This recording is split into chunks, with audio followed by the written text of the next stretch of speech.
So this is how it will look once it's all tied down. This here obviously is where the seatbelt goes through. This is a tether that will attach to the dog's harness. On this side here is where the seatbelt exits and attaches.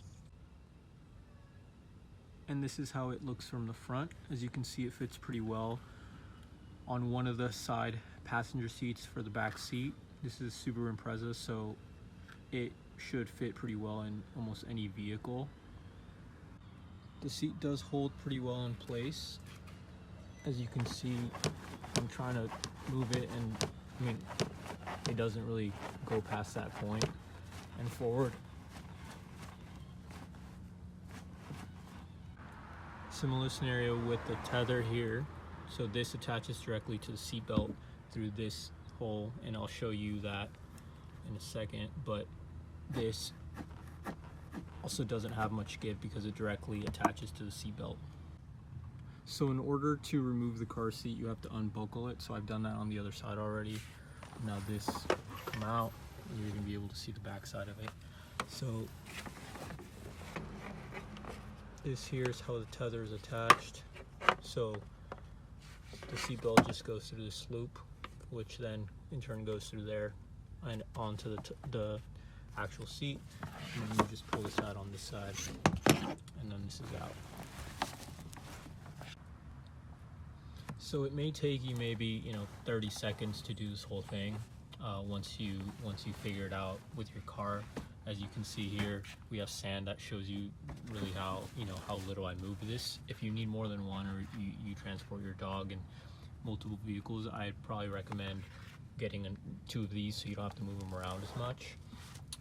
But I really don't mind having to go through this process because as you've seen in me just kind of pulling this around and it staying in place, and then as you'll see in the drive test, it really provides really good support for your dog.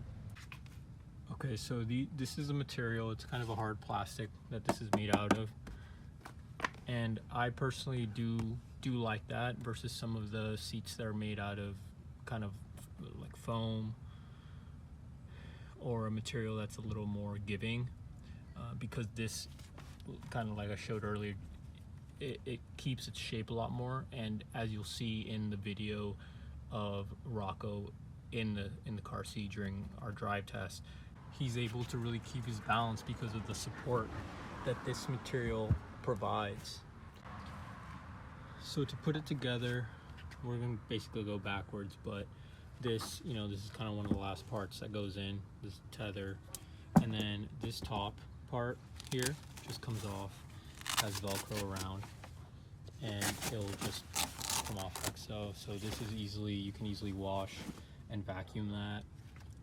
This is where what's underneath, so this is that hard plastic, and this does include a pillow topper for this part that goes above the covering here, but we just don't use it because Rocco would basically chew on it, and it was pretty useless. So it does go on here, so they're not sitting directly. You have the choice of them basically sitting on here or on top of like a little pillow, or if you have like a little blanket, you can put it on there. But he's gotten used to just sitting on top of this, and he's very comfortable. He'll nap, he'll sleep after the beach or the park. And then this just kind of comes off to the bottom, and so when you put it on, you like wrap it up. And it is, to put this together will take you maybe 15 minutes, 10-15 minutes. If I had to buy another one, I'd buy this one again because it serves its purpose really well, and you won't have to worry about your dog moving all over inside the cabin while you're driving and having to pay attention to them.